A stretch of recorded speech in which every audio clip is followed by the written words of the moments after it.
दोस्तों नमस्कार। अभी हम लोग दिल्ली के पलवल बॉर्डर में हैं। जिस तरीके से किसानों का आंदोलन लगातार चल रहा है, आज काफ़ी तेज़ी से बारिश हो रही है, जिसकी वजह से थोड़ी सी परेशानियां हो रही हैं। लेकिन अभी भी जिस तरीके से किसानों का उत्साह है इस आंदोलन को लेके, तीनों काले कानूनों को वापस लेने के लिए जिस तरीके का उत्साह देखने को मिल रहा है, बारिश हो या तूफान हो, उसके बावजूद भी यहाँ पे किसान डटे हुए हैं। हमारे बीच में कुछ ऐसे साथी हैं जो किसानों का समर्थन करने के लिए यहाँ पे आए हुए हैं। हम उनसे बातचीत करेंगे और वो क्या मैसेज है आने वाले दिनों के लिए या किसान आंदोलन के समर्थन के लिए। हमारे बीच में जो साथी हैं हम उनसे बातचीत करें। जी सर, आपका नाम क्या है? मेरा नाम प्रमोद प्रधान है। मैं C2 का राष्ट्रीय सचिव हूँ, मध्य प्रदेश का जनरल सेक्रेटरी हूँ।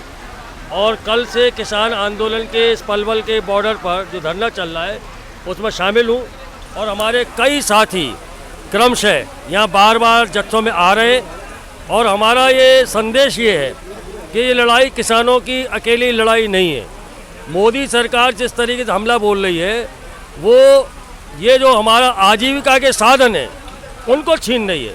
ये किसानों की भूमि आजीविका का साधन है। कारखानों में काम करने वाले मजदूर का लिए मजदूरी आजीविका का साधन है, नौकरी। तो नौकरी पे हमला बोल रही है उधर, और इधर खेती पे हमला बोल रही है। अब ये दुर्भाग्यजनक ये है कि आजीविका छीन कर ये खरबपतियों की तिजोरी में, खासतौर से अडानी अंबानी की तिजोरी में कैद करने का मामला नहीं है। अब ये परनाला चला दिया है, यहाँ से उठाओ और उनकी तिजोरी में पटको। ये जो देश को बर्बाद करने वाला मामला है, इसलिए ये अकेला किसान आंदोलन नहीं है। हमारे CITU की समझ के हिसाब से ये मजदूर, किसान और जनता का आंदोलन है। और आज ये तीनों काले कानून जो कृषि के खिलाफ लाए हैं, ऐसी ही चार काली श्रम संहिताएं मजदूरों के बारे में बनाई है। ऐसा ही एक बिजली कानून, पूरे देश की बर्बादी के लिए बिजली कानून बनाया है। अब ये अगर आएगा तो हिंदुस्तान का आम किसान, आम मजदूर, आम नागरिक वो तबाह होगा। अडानी अंबानी फलेंगे फूलेंगे। हम हिंदुस्तान के अंदर मजदूर और किसान मिलकर ऐसे कुराज को नहीं टिकने देंगे, ऐसी नीतियों को पलटेंगे। इसलिए पानी आए, तूफान आए, बाढ़ आए, और मजदूरों किसानों का यह तूफान अब थमने वाला नहीं है।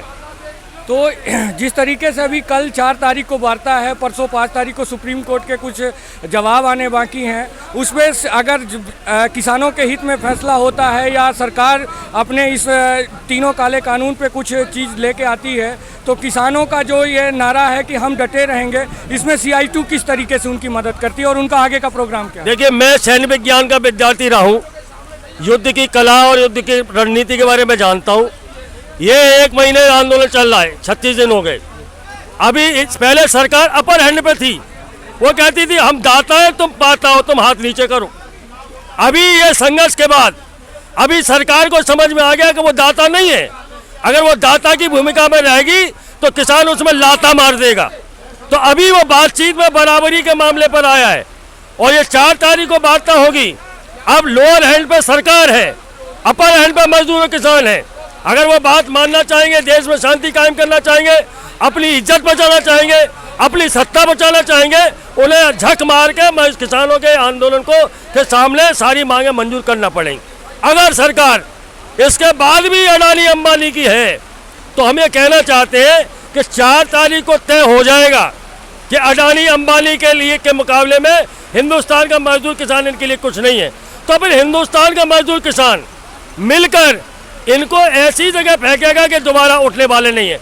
अभी हमने CITU का जो अखिल भारतीय सचिव मंडल की बैठक हुई अभी 21-22 तारीख को, उससे हमने फैसला किया कि 30 तारीख को पूरे दिसंबर में पूरे हिंदुस्तान में कार्यस्थलों पर किसानों के समर्थन में, मजदूरों के मामले में प्रदर्शन किए जाए। पूरे देश में लाखों जगह प्रदर्शन हुए, करोड़ों लोगों ने भागीदारी की। अभी हमने फैसला किया है 8 जनवरी को पूरे हिंदुस्तान में जहां CITU है, किसानों को साथ में लेकर जिला मुख्यालयों पर प्रदर्शन करेंगे और तीनों काले कानून, बिजली कानून और चारों श्रम संहिता वापस लेने की मांग करेंगे। अगर इसके बाद नहीं मानेगी सरकार तो हमने तय किया है कि 15 जनवरी से 30 जनवरी के बीच में पूरे हिंदुस्तान में हम जत्थे निकालेंगे और गांव-गांव जाएंगे, मजदूरों के बीच में जाएंगे और फिर फरवरी के महीने में हर देश के राजधानी, प्रदेश के राजधानियों में बड़ी बड़ी रैली करेंगे। तो ये आंदोलन यहाँ नहीं चल रहा है। ये नरेंद्र तोमर हो, नरेंद्र मोदी हो, ये और उनके अडानी अंबानी मीडिया, भोपू मीडिया, वो सुन ले। अगर वो सोच रहे हैं कि 5 जगह धरना चल रहा है, यहाँ थका देंगे, भगा देंगे, तो वो अपने दिमाग से गलतफहमी निकाल ले। ये हमारी अगली चौकी है। ये मैदान में पीछे पूरे हिंदुस्तान के अंदर मजदूरों किसानों की फौज मैदान में उतर रही है। देखते हैं तुम क्या करोगे। तुम जो करोगे हम उसका कर्रा जवाब देंगे। ईंट का जवाब पत्थर से दिया जाएगा।